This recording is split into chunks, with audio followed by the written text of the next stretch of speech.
Wait. Start. My name is. Prepare you.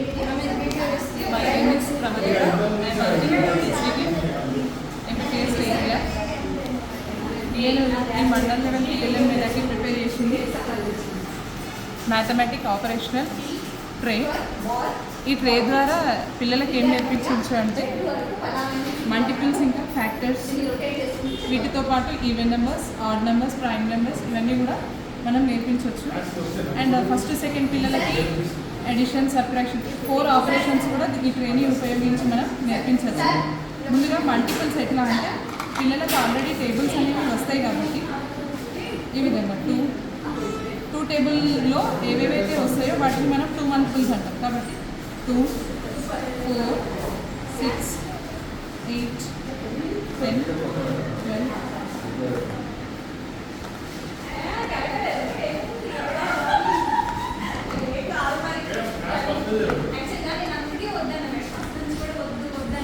ఇలా 2 మల్టిపుల్స్ని వాళ్ళు find out చేయడం ద్వారా ఈవెన్ నెంబర్స్ని కూడా తెలుసుకోగలుగుతారు. తర్వాత ఈ ఈవెన్ నెంబర్స్ అన్నింటినీ కూడా మనం పక్కకి పెడితే మిగిలిన ఏవైతే ఉంటాయో అవి ఆడ్ నెంబర్స్. తర్వాత ఈ విధంగా ఈవెన్ అండ్ ఆడ్ నెంబర్స్ వాటికి డిఫరెన్స్ ఏందో కూడా తెలుసుకుంటాం. నెక్స్ట్ ఇంకా 2 టేబుల్ కాకుండా ఇంకా 3 మల్టిపుల్స్, ప్రతి నెంబర్కి కూడా మనం ఇట్లా మల్టిపుల్స్ని రాస్తూ ఉండడం వల్ల 3 3s are 9, 3 4s are 12, 15, 18, 21, 24, 27, 30 ఇవి 3 మల్టిపుల్స్. అదేవిధంగా 4, 5, 6 ఇట్లా ప్రతి నెంబర్కి మనం మల్టిపుల్స్ని చూపించినప్పుడు ఏ నెంబర్ దగ్గర అయితే కేవలం ఒక్క బీడ్ మాత్రమే ఉంటుందో అప్పుడు అట్లా ఒకటే బీడ్ ఉంది అంటే మీనింగ్ ఏంటి, కేవలం ఆ నెంబర్ అనేది ఆ టేబుల్లో మాత్రమే వస్తుంది, వేరే టేబుల్లో రాదు.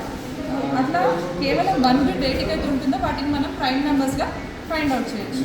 ఇప్పుడు ఈవెన్ నెంబర్స్ తెలుస్తుంది, ఆడ్ నెంబర్స్ తెలుసు, అండ్ ప్రైమ్ నెంబర్స్ కూడా తెలుస్తుంది.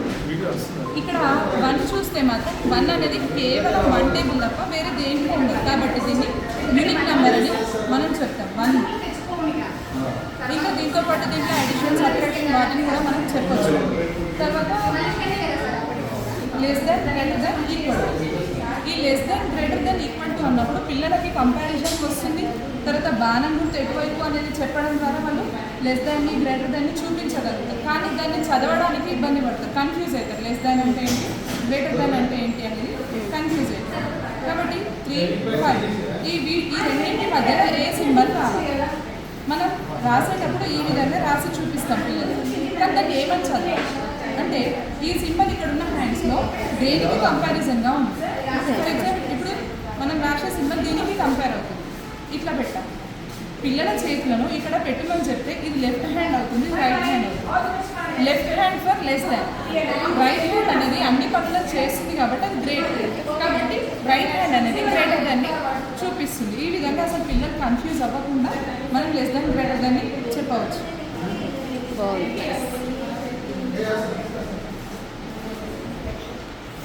ఇది place values, face values and నంబర్ని కూడా చూపించడానికి. ఇక్కడ మనం ఒక ఎగ్జాంపుల్ తీసుకుందాం, ఏదైనా ఒక నంబర్. ఫర్ ఎగ్జాంపుల్ 120 అని చదువుతున్నప్పుడు హండ్రెడ్స్ అనే దగ్గర 1 అనే నెంబర్ వస్తుంది కాబట్టి ఈ విధంగా 1 హండ్రెడ్స్ ప్లేస్లో 1. 20 అంటే అది టెన్స్ ప్లేస్ కాబట్టి ఇది.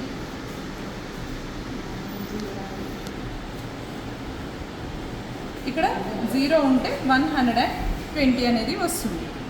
ఇట్లా కాకుండా ఇంకా కొన్ని పిల్లలు కన్ఫ్యూజ్ అవుతూ ఉంటారు. ఇప్పుడు 106 అని రాస్తాం, 106 రాయాలి అంటే 0ని ఎటువైపు ఉంచాలి అనేది పిల్లలు కొంత కన్ఫ్యూజ్ అవుతారు. దానికోసం 100 అని చదివినప్పుడు 100 ప్లేస్లో 1 వస్తుంది. 106 అక్కడ 60, 70 ఇలాంటివి ఏవి వినపడట్లేదు కాబట్టి 10th ప్లేస్లో 0 ఉంటుంది. తర్వాత 6 అంటున్నాం కాబట్టి 1th ప్లేస్లో 6ని ఉంచాలి. ఈ విధంగా ఇది 106 అనేది వస్తుంది. ఇదే విధంగా ఏదైనా ఒక నెంబర్ చెప్పినప్పుడు దాని యొక్క ప్లేస్ వాల్యూస్ని అండ్ డైరెక్ట్గా ఫేస్ వాల్యూ కూడా ఇవన్నీ మనము ఎక్స్ప్లెయిన్ చేయొచ్చు. తర్వాత ఇది 4th క్లాస్లో మనకు నంబర్ లైన్ టాపిక్ ఉంది. నంబర్ లైన్ టాపిక్లో 4thలో డైరెక్ట్గా మనకు 10s ఇంకా 100s ఇచ్చిండు, అంటే 0, 10, 20 అలా ఇచ్చింది.